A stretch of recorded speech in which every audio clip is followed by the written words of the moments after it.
La voz de los protagonistas. Contacto telefónico. La verdad es un honor tener en el micrófono de Contextos a Raúl Olmos, periodista de Mexicanos contra la Corrupción y la Impunidad, multipremiado, multireconocido en México y en el extranjero, y experto precisamente en investigar redes de corrupción. De verdad es un gusto tenerle aquí, Raúl. Gracias por tomarnos la llamada. Estamos desde Torreón saludándole, Juan Ceballos, Marcela Pámanes y el público de Contextos, y escuchar su opinión en relación a esto que está sucediendo en torno a estas 4 empresas elegidas, entre las cuales tendrán que suscitarse quienes construirán la refinería de Dos Bocas, y sobre todo esta situación de la acusación de sobornos que tienen estas 4 empresas. Gracias por estar con nosotros. Gracias por el espacio. Sí, efectivamente, cuando se dio el anuncio de las empresas participantes en la licitación para la refinería, nos llamó la atención que se trata de empresas que en su momento han sido señaladas o involucradas por autoridades de otros países en actos de corrupción. En concreto, 2 de ellas fueron señaladas en su momento, que se trata de la empresa Tecnip y de Vestel. Fueron señaladas por haber participado en una red de corrupción en Nigeria. Esto ocurrió ya hace tiempo, ocurrió hace casi 10 años. Y estas 2 empresas, una francesa y otra estadounidense, terminaron reconociendo su involucramiento y pagaron pues una sanción. Digamos, eso ya lo reconocieron y lo pagaron.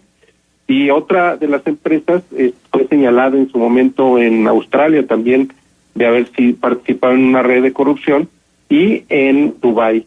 Entonces se trata de empresas señaladas en su momento por actos de corrupción. Uh-huh. Esto, insisto, son casos ya pasados de años anteriores, pero hay una empresa en particular que es la ítalo-argentina Techint, y esta empresa, esta empresa sí ha señalado recientemente, digamos, tiene abiertas averiguaciones o investigaciones en otros países por casos de corrupción, y casos de corrupción muy sonados, como es el gran caso Lavallato, que surgió en Brasil y que se extendió a por lo menos 12 países, y cuyo protagonista principal en este caso de corrupción fue la empresa Odebrecht de Brasil.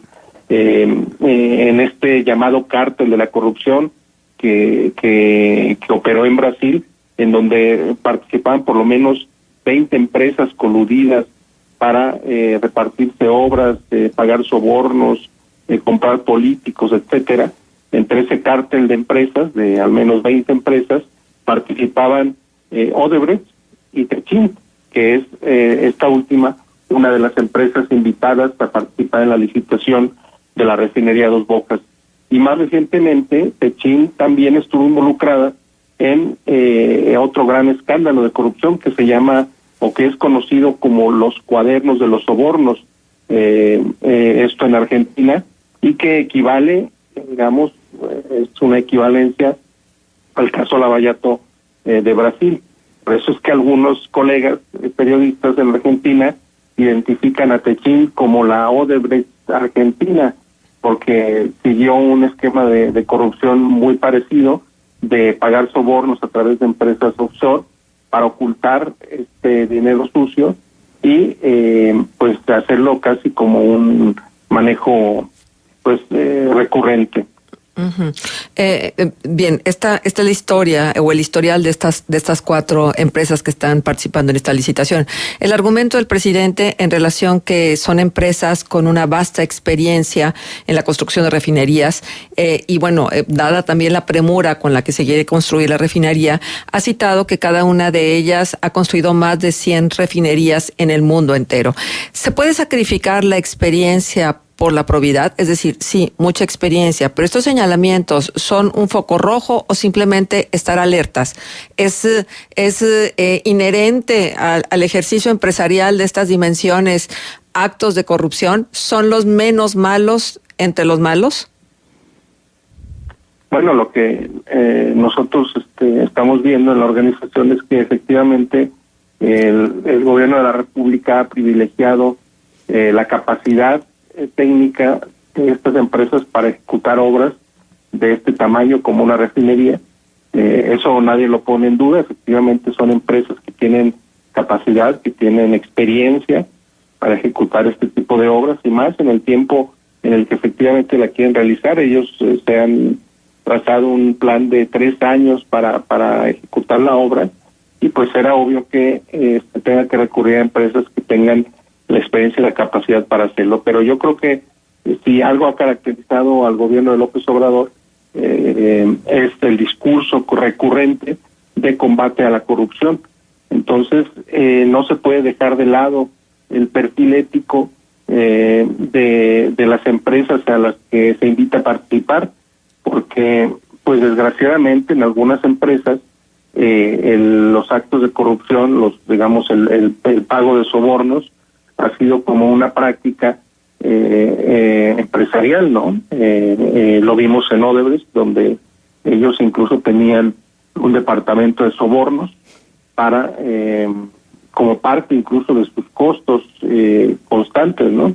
Uh-huh. Entonces, desgraciadamente la corrupción ya había permeado de tal forma que formaba parte de su estructura corporativa. No estoy diciendo que esto ocurra con Techint, pero existen los antecedentes de que también estaba recurriendo a sobornos o actos de corrupción para su operación. Uh-huh. Lo deseable es que se trate de empresas con el mayor perfil ético, con el mejor perfil ético. Esto se ha avanzado notablemente en el mundo empresarial, donde ya es cada vez más frecuente que haya departamentos y códigos de ética bien establecidos que impidan o que restrinjan los pagos de sobornos a cambio de obras. Uh-huh. Entonces, ojalá que se hubiera revisado esto antes de invitar a empresas señaladas como Techint, ¿no? Uh-huh. Pero pareciera increíble que no se conociera los antecedentes, el currículum de cada una de estas empresas, en una era donde la información y la comunicación prácticamente es inmediata. Entonces, ¿pudiéramos inferir que a pesar de se les invitó? Yo creo que aquí lo que ocurrió fue que no se informó lo suficiente, por ejemplo, al presidente de la República cuando él salió a la defensa de las empresas.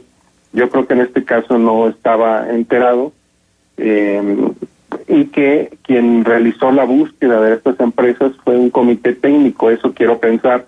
No, eso sería lo deseable, porque de verdad era tan evidente la información sobre la historia negra de Techint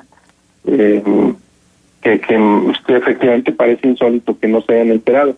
Lo que yo quiero pensar es que en esta búsqueda de empresas sólidas, de empresas con experiencia, dejaron de lado la búsqueda de los antecedentes oscuros, ¿no?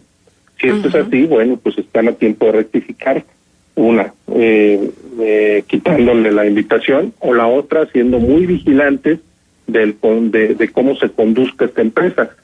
La información que ha brotado tiene utilidad en el sentido de que, tendremos que ser más rigurosos los ciudadanos, las autoridades, para vigilar estas empresas, ¿no? Uh-huh.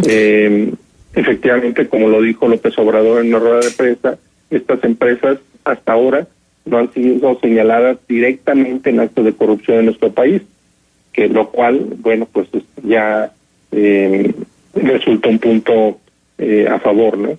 Sí. Lo que sí ha participado Techint, y eso por lo menos abre al punto de sospecha, es que estuvo en algún momento asociada a Odebrecht en un par de obras en nuestro país. Se trata el gasoducto Los Ramones en el norte del país, y en un desarrollo de infraestructura que iba a favorecer a la planta de etileno 21.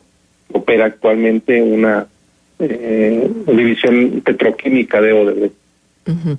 A ver, en los temas de corrupción, ¿se puede ser poquito corrupto o muy corrupto? ¿Podríamos creer que hay una escala de esta naturaleza? No, bueno, en la organización no hemos insistido mucho, y qué bueno que lo preguntas esto. Para nosotros en la organización no hay niveles de corrupción. se es corrupto o no se es corrupto, ¿no? Porque no vale decir es que esta empresa es tremendamente corrupta y este solamente ha cometido pecadillos. Ambos son corruptos, ¿no? Entonces, en eso tendremos que ser muy vigilantes sobre esta licitación. Insisto que bueno que ha empezado a brotar información en torno a las empresas, porque eso obligará a las autoridades a rectificar, si fuera el caso, o a que sea muy vigilante de cómo se da el procedimiento y de que si en algún momento estas empresas han incurrido en actos de corrupción, pues se establezcan mecanismos, candados que impidan que esto se replique en nuestro país, ¿no? Uh-huh. También los casos en los que se ha visto involucrado Techin, esto es importante decirlo, ha obligado a la empresa a reforzar sus acciones de prevención. Por ejemplo, el señor Paul Roca, que es el presidente del corporativo en Argentina, ha sido llamado por las autoridades a rendir cuentas, y él en sus declaraciones ha dicho que se siente sorprendido porque efectivamente algunos ejecutivos de la compañía accedieron a pagar sobornos. Es decir, él se ha deslindado y lo que ha venido haciendo la empresa es reforzar sus medidas internas de control, como también lo hizo Odebrecht. Odebrecht ha venido viviendo una transformación como compañía con el afán de seguir viva, digamos, de sobrevivir a este gran escándalo de corrupción en el que se vio involucrada, y de esto ha derivado pues algo positivo, porque la empresa ahora tiene controles muy estrictos a nivel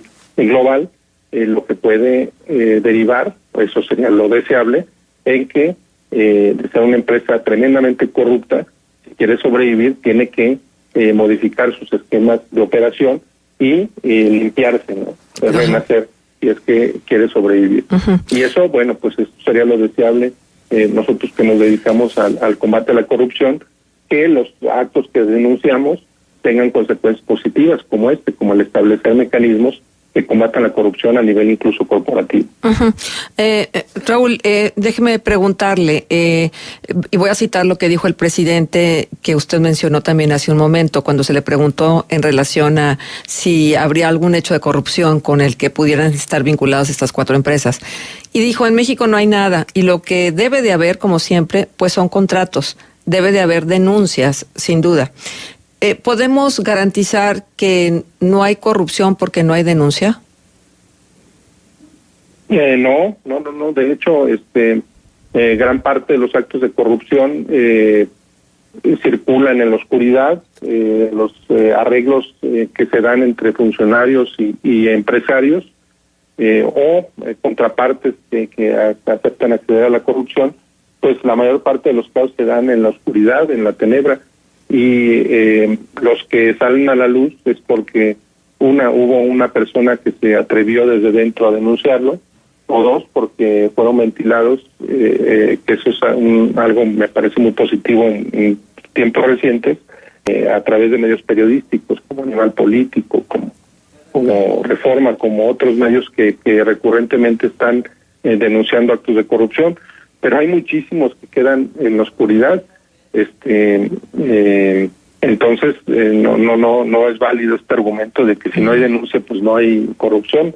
Al contrario, la autoridad debería estar obligada de estar muy vigilante, de revisar o vigilar a aquellas empresas que en algún momento han incurrido en estos actos, porque bueno, pues las empresas son manejadas por humanos y siempre puede haber resquicios a través de los cuales tienen estas malas prácticas, ¿no? Uh-huh. Entonces, además eso es importante, ninguna empresa está exenta de estos riesgos, entonces se debe ser muy vigilante. Por eso la importancia, que es un poco lo que yo había dicho anteriormente, de que se establezcan en las corporaciones o en las empresas mecanismos de control que inhiban o que reduzcan cada vez más estos márgenes o estos espacios para la corrupción corporativa.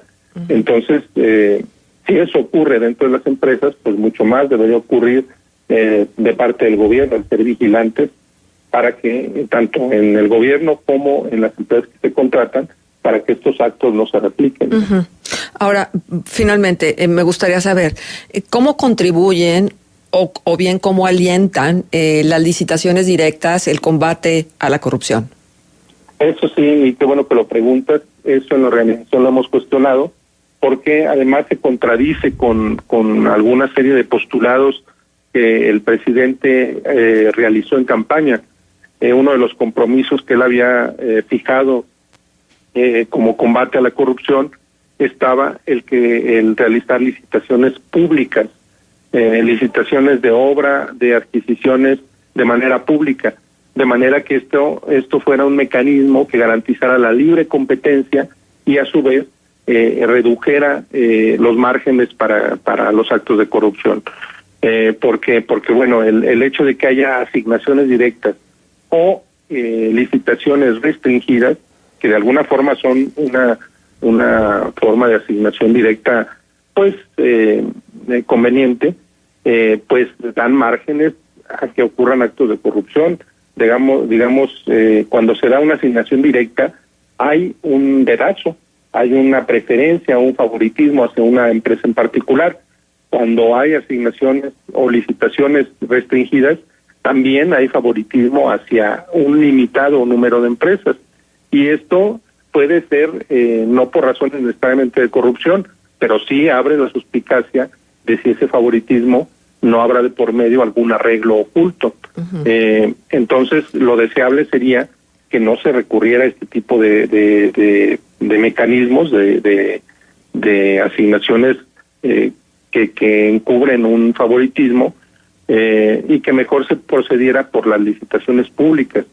Lo deseable sería que solamente fueran excepciones este tipo de asignaciones.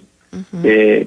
Y se entienden en casos, por ejemplo, de seguridad nacional, que implican seguridad nacional, o aquellas obras o acciones que implican un sentido de urgencia. Vamos a pensar, por ejemplo, que ocurre un desastre, un huracán o algo, sí, y en donde se tenga que adquirir bienes en forma urgente.